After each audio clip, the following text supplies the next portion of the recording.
अस्सलाम वालेकुम, welcome back to जेंसी लर्नोवेशन।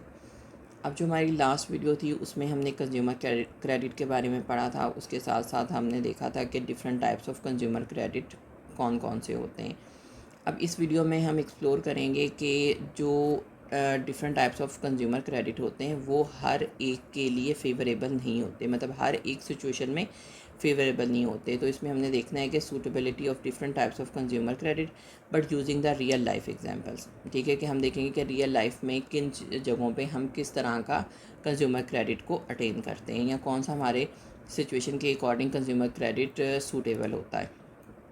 और इसके बाद हम देखेंगे इसमें कॉस्ट कैलकुलेशन के किस तरह से इंटरेस्ट, जब हम कंज्यूमर क्रेडिट लेते हैं तो उससे इंटरेस्ट किस तरह से कैलकुलेट करना है और वो जो इंटरेस्ट है वो किस तरह से हमारी टोटल कॉस्ट को इफ़ेक्ट करता है। अब जैसे हमारी सबसे पहले अगर सिचुएशन देखें उसमें है कि आप मोटर बाइक बाय करना चाहते हो, आपको कॉलेज जाने के लिए चाहिए, बट आपके पास सिर्फ 40,000 है, लेकिन जो बाइक की कॉस्ट है वो 140,000 है, तो आपके पास 100,000 अभी नहीं है। तो इस सिचुएशन में जो सबसे सूटेबल आंसर होगा वो होगा हायर परचेज़, क्योंकि इस तरह से आपको इमीडिएटली बाइक भी मिल जाएगी, आप उसको यूज़ भी कर सकते हो और जो रिमेनिंग अमाउंट है आप उसको इंस्टॉलमेंट्स में पे कर सकते हो। अब अगर नेक्स्ट सिचुएशन देखें, जैसे कि आप किसी स्टोर पे जाते हो और वहाँ पे देखते हो कि समर सेल की ऑप्शन लगी हुई है और वहाँ पे प्रमोशन चल रही है कि अगर विद इन 90 डेज़ आप पेमेंट करते हो तो वो इंटरेस्ट फ्री पेमेंट होगी। तो इस सिचुएशन में जो सबसे सूटेबल क्रेडिट होता है वो एक्सटेंडेड क्रेडिट होता है, क्योंकि इस तरह से चीज़ की आपको ऑनरशिप भी फौरी मिल जाएगी और आपको एक्स्ट्रा इंटरेस्ट भी पे नहीं करना पड़ेगा। अभी नेक्स्ट सिचुएशन देखो कि जैसे अगर आप किसी भी एक स्टोर है जहाँ के आप फ्रीक्वेंटली बायर हो, आप बार बार वहाँ से चीज़ें बाय करते हो, तो वो फिर आपको ऑप्शन देते हैं कि आपको फ़र्स्ट परचेज़ पे 15% डिस्काउंट मिलेगा और उसके बाद अगर आप उनका कार्ड ले लेते हो तो उनकी कार्ड की बेस के बाद आपने जो भी फ़र्स्ट पेमेंट करनी है उस पर 15% डिस्काउंट है और उसके साथ आपको लॉयल्टी पॉइंट्स भी मिलेंगे। तो इस सिचुएशन में जो सबसे सूटेबल क्रेडिट है वो स्टोर कार्ड होगा, क्योंकि आप फ्रीक्वेंटली बाय करते हो वहाँ से प्रोडक्ट, आप बार बार उनसे चीज़ें बाय कर रहे हो और आप उनको पे भी टाइमली कर देते हो, तो इस तरह से आपको सेविंग हो जाती है जब आपको डिस्काउंट्स मिल जाते हैं। अब नेक्स्ट सिचुएशन आ जाती है कि अगर आप ट्रैवल करते हो, ठीक है, आप विद इन कंट्री ट्रैवल करो या इंटरनेशनल ट्रैवल करो, तो आपको फ़्लाइट्स बुक करवानी होती हैं, आपको होटल की बुकिंग करानी होती है ऑनलाइन। इसके साथ साथ आपको ये भी होता है कि अगर वहाँ जाकर आपको एमरजेंसी कोई मेडिकल ज़रूरत हो गई तो उसको भी पूरा करना होता है। तो इस सिचुएशन में जो सबसे सूटेबल क्रेडिट है वो क्रेडिट कार्ड होते हैं, क्योंकि क्रेडिट कार्ड ग्लोबली एक्सेप्टेबल होते हैं और ये हमेशा आप मतलब एमरजेंसी के सिचुएशन में आप यूज़ कर सकते हो। और दूसरा ये कि इसकी जो पेमेंट है वो भी फ्लेक्सिबिलिटी होती है आपके पास कि आपको उसको विद इन मंथ पे करना है। फिर जो हमारी नेक्स्ट सिचुएशन है वो ये है कि जैसे अगर है कि आप यहाँ कह लो कि जैसे ये एग्जांपल है कि राशिद की फैमिली को ज़रूरत है ग्रॉसरी की फ़ौरी और वो गांव में है, तो उसके पास पैसे नहीं है, तो वो क्या करता है कि वो अपने अंकल से 5,000 बोरो करता है और उसमें कोई पेपर वर्क नहीं होता। तो इस तरह इसमें जो सूटेबल क्रेडिट है उसको हम इनफॉर्मल क्रेडिट बोलते हैं, क्योंकि इनफॉर्मल क्रेडिट हमेशा छोटी अमाउंट पे लिया जाता है जिसमें आपको थोड़े से पैसे चाहिए होते हैं, बट उसमें कोई लीगल फॉर्मेलिटीज़ वगैरह भी नहीं होती। लेकिन जो इनफॉर्मल क्रेडिट है वो आपको हमेशा ट्रस्ट बेस पे मिलते हैं कि अगर आपकी उसके साथ रिलेशन अच्छे हैं और वो आप पे ट्रस्ट करते हैं तो वो आपको देंगे। अब नेक्स्ट सिचुएशन आ जाती है, जैसे अगर आप किसी स्टोर पे जाते हो और आप कहते हो कि आपको फ्रिज बाय करनी है, तो स्टोर वाले आपको दो ऑप्शन देते हैं कि एक तो है कि आप 20,000 डिपॉज़िट करो और उसके बाद आपने 6,000 पर मंथ करना है फॉर 12 मंथ। ठीक है, तो इसको हम हायर परचेज़ बोलते हैं। दूसरी ऑप्शन वो आपको देता है कि आप फुल पेमेंट कर दो 3 मंथ में, वो लेकिन इस पर इंटरेस्ट फ्री होगा। अगर आपने 3 मंथ में पेमेंट कर दी तो एक्सटेंडेड क्रेडिट होगा। अब इसमें सूटेबल ऑप्शन हो सकती है कि अगर तो आप कॉस्ट इफ़ेक्टिव हो, ठीक है, आप कॉस्ट को कंसिडर करो और आपको पता है कि आप 3 मंथ्स के अंदर अंदर पेमेंट कर सकते हो। ठीक है, इसमें लिमिटेशन है ये कि 3 मंथ्स के अंदर अंदर पेमेंट करनी है। तो अगर तो आप 3 मंथ में दे सकते हो अमाउंट, तो देन आपको कॉस्ट इफ़ेक्टिव भी होगी और आपको ऑप्शन बी की तरफ जाना चाहिए, क्योंकि वो इंटरेस्ट फ्री है और वो आपको सस्ती पड़ेगी। लेकिन अगर विद इन 3 मंथ आप उसकी पेमेंट नहीं कर सकते हो, तो देन आपको ऑप्शन ए की तरफ जाना चाहिए, क्योंकि फिर अगर आप विद इन 3 मंथ पेमेंट नहीं करते तो पर डे के हिसाब पे के अकॉर्डिंग आप पे इंटरेस्ट चार्ज हो रहा होता है। तो अगर आपको पता है कि आपकी अमाउंट अनसर्टन है और आपको श्योरिटी नहीं है कि 3 मंथ के अंदर पता नहीं आप पेमेंट कर पाओगे या नहीं कर पाओगे, तो इस सिचुएशन में आपको ऑप्शन ए की तरफ जाना चाहिए, फिर आपको हायर परचेज़ को चूज़ करना चाहिए। कैलकुलेशन में हम सबसे पहले देख लेते हैं कि हायर परचेज़ का फॉर्मूला क्या होता है। हायर परचेज़ का फॉर्मूला होता है कि टोटल, इसमें हमने टोटल कॉस्ट कैलकुलेट करनी होती है, जो कि होती है इनिशियल डिपॉजिट की हम अपफ्रंट कितनी अमाउंट देते हैं, उसके साथ इंस्टॉलमेंट्स हमारी अमाउंट कितनी होगी, और मल्टीप्लाई नंबर ऑफ़ मंथ कि कितने मंथ तक हमने कितनी इंस्टॉलमेंट देनी है, उन दोनों को मल्टीप्लाई करेंगे, इनिशियल डिपॉजिट में प्लस करेंगे तो हमारे पास टोटल कॉस्ट आ जाती है।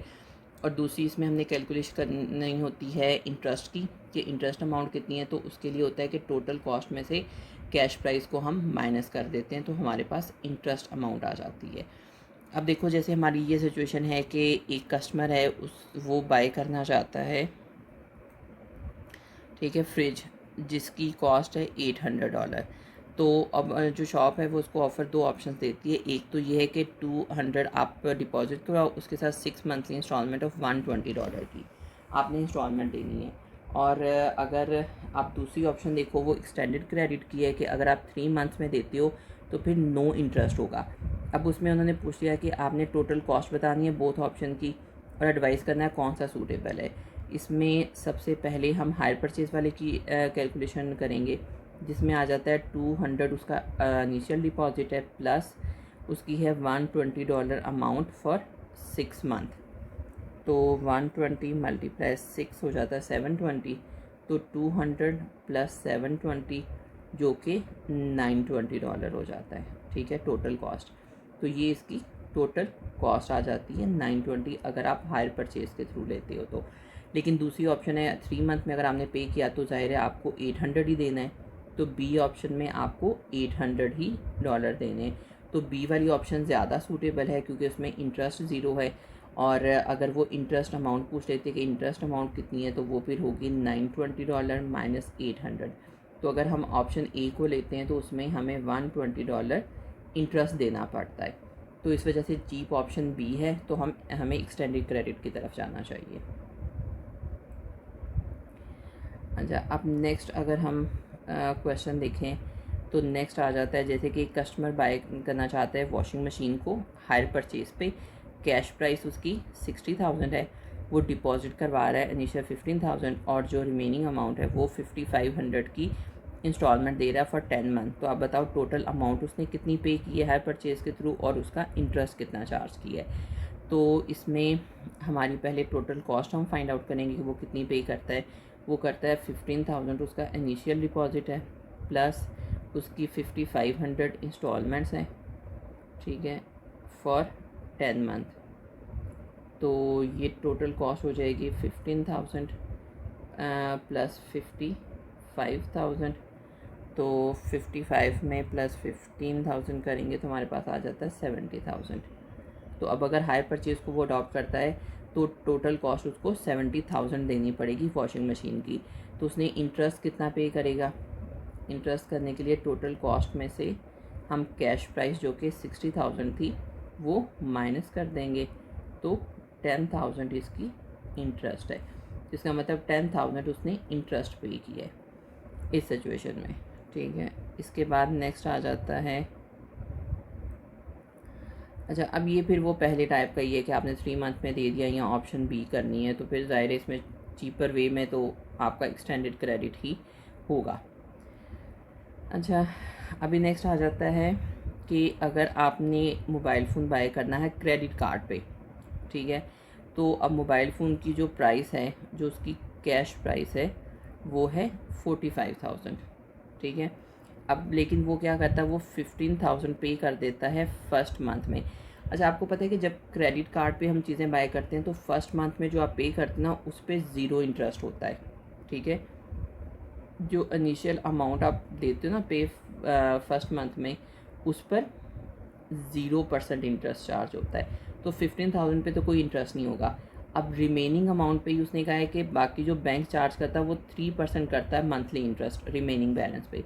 तो रिमेनिंग जो हमारी अमाउंट होगी उसके लिए हम 45,000 में से 15,000 को माइनस कर देंगे, तो बाकी हमारे पास बच जाएगा 30,000, ठीक है। अब जो बैंक ने वो लेना इंटरेस्ट लेना है ना, जो उसने अपने चार्जेस लेने वो उसने 30,000 पे लेने, 45,000 पे नहीं लेने, क्योंकि उसमें से 15,000 वो पे कर चुका है फर्स्ट मंथ में।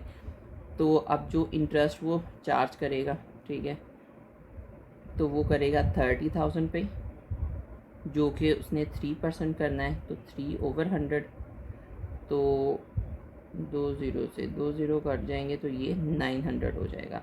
तो जो बैंक इंटरेस्ट चार्ज करेगा वो 900 करेगा। उसमें ये उसने पूछा हुआ है कि आपने इंटरेस्ट चार्ज बताना है कि उसने कितना किया, तो वो 900 करेगा।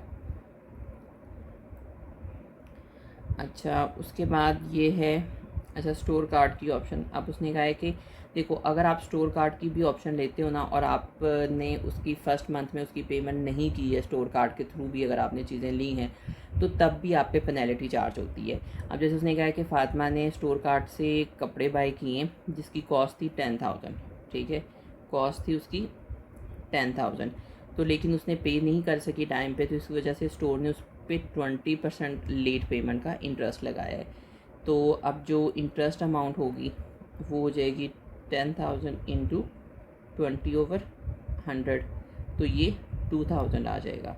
तो 2,000 इस पर इंटरेस्ट चार्ज होगा। तो अब जो टोटल अमाउंट इसको देनी पड़ेगी वो 10,000 प्लस 2,000 और 12,000। अब उसकी जो टोटल कॉस्ट है जो उसने कपड़े ख़रीदे थे वो 12,000 होगी, क्योंकि वो टाइमली पे नहीं कर सकी। देखो, ये जो स्टोर कार्ड होते हैं, क्रेडिट कार्ड होते हैं, इनका यही होता है कि अगर आपने टाइमली पे नहीं किया ना, तो फिर आप पे पेनल्टी चार्ज होती है। अच्छा, अब देखो, ये नेक्स्ट हमारे पास एक क्वेश्चन है जिसमें वो आपको 2 ऑप्शन दे रहा है कि या तो आप क्रेडिट कार्ड के थ्रू चीज़ें बाय कर लो, ठीक है। अब उसने कहा कि अगर अहमद रेफ्रिजरेटर बाय करना चाह रहा है जिसकी कॉस्ट 90,000 है, ठीक है। अब उसने क्रेडिट कार्ड पे इंटरेस्ट तब लगता है जब आप 1 मंथ में पे नहीं कर रहे होते हो। अब उसने कहा कि अगर आप 1 मंथ में पे नहीं कर रहे हो तो जो क्रेडिट कार्ड है ना, उस पर 5% इंटरेस्ट लगेगा। लेकिन अगर आप हायर परचेज करते हो तो उसमें 20,000 डिपॉजिट है और 6,500 की इंस्टॉलमेंट है फॉर 12 मंथ। तो आपने बताना है कि टोटल कॉस्ट कैलकुलेट करके कि कौन सी ऑप्शन इनमें से प्रेफरेबल है, किसके थ्रू उसको बाय करना चाहिए। तो पहली ऑप्शन हमारी क्रेडिट कार्ड वाली है, उसमें उसको 5% इंटरेस्ट देना पड़ता है।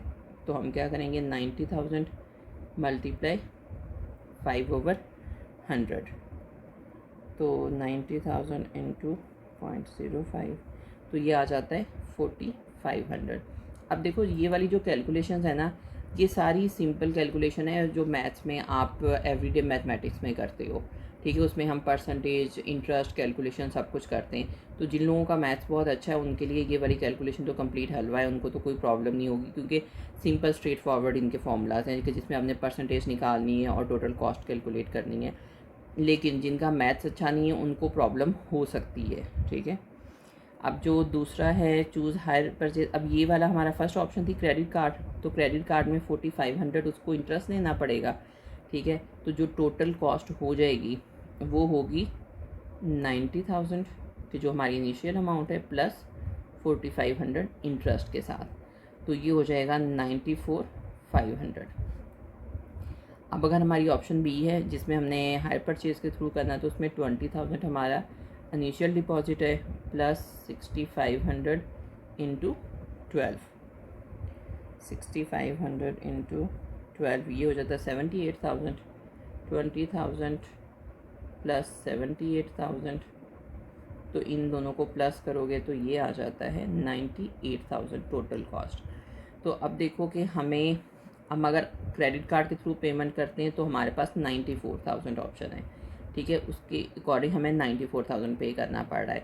लेकिन अगर हम जाते हैं आपके वो हायर परचेज़ की तरफ तो 98,000 पे करना पड़ रहा है। तो हमारे लिए बेस्ट ऑप्शन कौन सी है, ऑप्शन ए, हमें क्रेडिट कार्ड के थ्रू पे करना चाहिए। तो इसका जो आंसर होगा वो होगा क्रेडिट कार्ड, ठीक है। उससे हमें कॉस्ट इफ़ेक्टिव होगा क्योंकि उसमें हमें कम पड़ रही है। अब वो पूछेगा कितना इंटरेस्ट का डिफरेंस है दोनों अमाउंट में, तो उसके लिए हम क्या करेंगे, 98,000 माइनस 94,500, तो ये हो जाएगा 98,000 माइनस 94,500, तो ये 3,500। तो 3,500 उसको चीपर पड़ेगी अगर वो चीज़ क्रेडिट कार्ड के थ्रू बाय करता है, कि मतलब अगर वो क्रेडिट कार्ड की ऑप्शन को लेता है तो 3,500 का उसको कॉस्ट इफेक्टिव होगा, कि मतलब 3,500 उसको बचत होगी। तो उसको ऑप्शन लेनी चाहिए क्रेडिट कार्ड की। That's it for today's lesson. Keep practicing, stay consistent, and don't forget to like, share, and subscribe to Gen Z Learnovation, where learning